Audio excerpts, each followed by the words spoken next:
Welcome back everyone. This time we're going to be replacing the idle air control valve and the throttle position sensor. So let's get into it.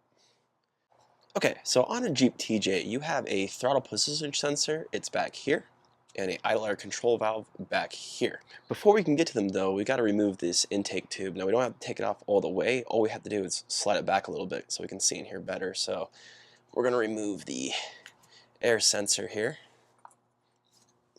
And then we're just going to remove the intake tube here.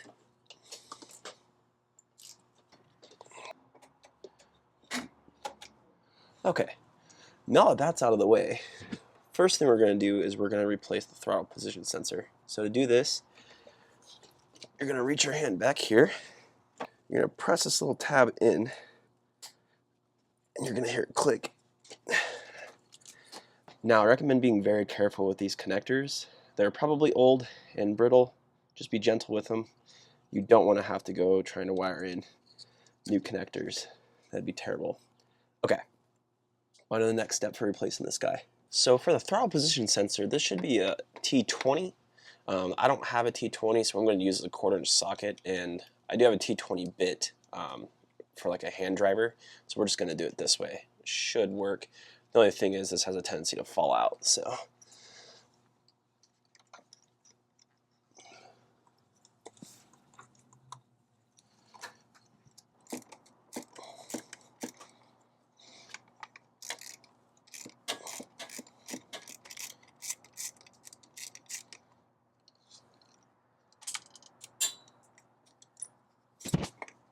Okay, and then it just pops off.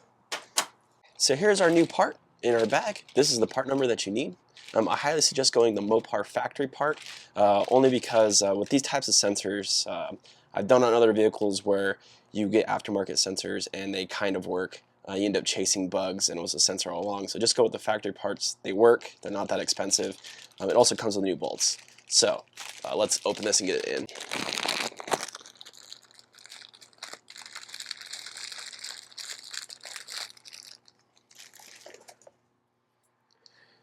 And I will put a link in the description for all of the parts that I'm using today. So, if you notice, this piece is indexed. So we're just going to slip it over the shaft that goes through the throttle body here, and then we're just going to put 2 bolts through. Okay, like so. I'm just going to use this one to get it started.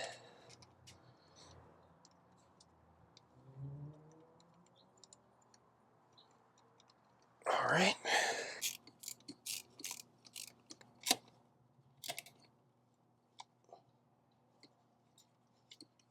Perfect. Okay, now what we do is we just push our connector back on, and the throttle position sensor is now done. Now the next one we have to do is we're going to do the idle control valve. This one is a little trickier because of where the bolt that holds it down is placed, and I'll show you that. And all the links to these parts will be in the description, the Mopar parts. So here's what your control valve looks like. You notice the bolt hole is on the bottom, and this is orientated this direction. So we have to put something on the bottom to get to it.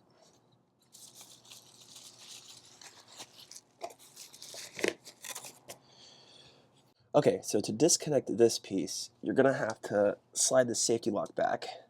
And once you do that, you should be able to reach in here and press it, and press the tab and get it disconnected just like so. That's very easy. Be very careful with these red tabs. They tend to break. I've broken a few of them on other places on the Jeep, and you don't want to break them. So just take your time. You can spray these connectors with silicone, and that'll kind of make them more pliable if you're having one that's really hard to get off. Okay, so the next part. Let's get this unbolted. This one's kind of a bear. Okay, so just like the other one, this should also be a T20 in here. It just takes some finagling to get the socket back there, especially when you're using what I'm using. But it's not too difficult. Okay.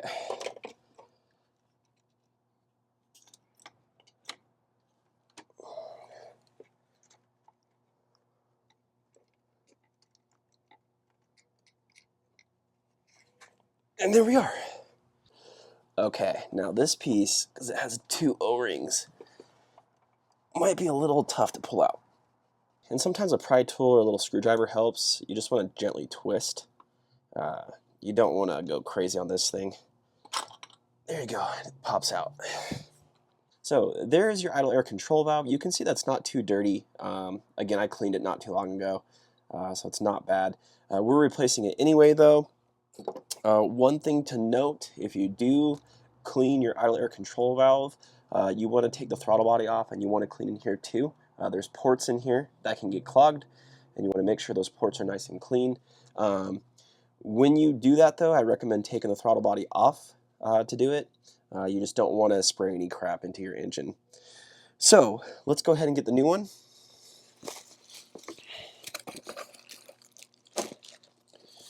And the new one actually came in this box, and there is your part number.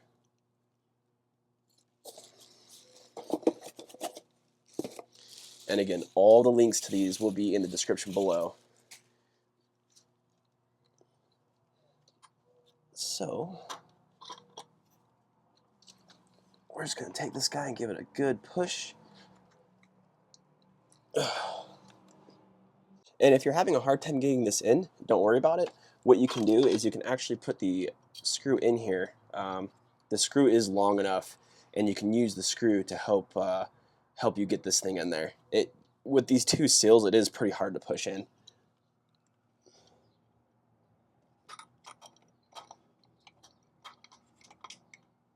And the screw also aids you in lining it up, since you can't really see what you're doing down there.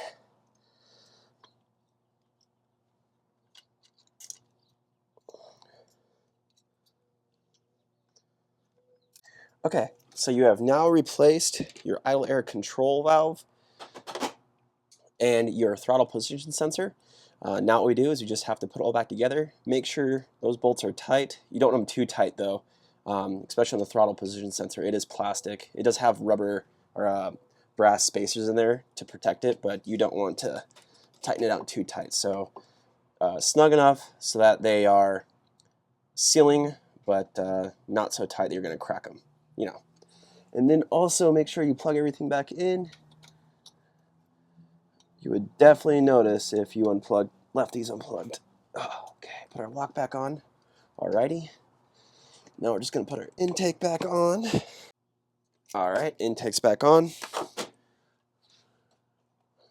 And last but not least, got to put our, I think it's a mass airflow sensor right there. Okay, that is it. Okay guys, that's all there is to it in order to replace an idle air control valve and a throttle position sensor. I'm going to warm the Jeep up and double check a few things and clean this all up. Side note, I am going to keep these 2 since they still function. I'm just going to throw them in the Jeep. We'll be right back after the Jeep's warm though. Alright guys, so that's it. That's how you replace a throttle position sensor and an idle air control valve in a Jeep TJ. It did seem to solve my issue, although for the throttle part, I will have to wait till I drive around for a while and see what happens. Also, I need to wait till it's warmer outside so I can get the Jeep really nice and hot. Anyway guys, if you like the video, give it a thumbs up. If you like what's going on the channel, hit subscribe down below. As always, thank you for watching. Hit that comment if you have any questions, and we'll see you in the next one.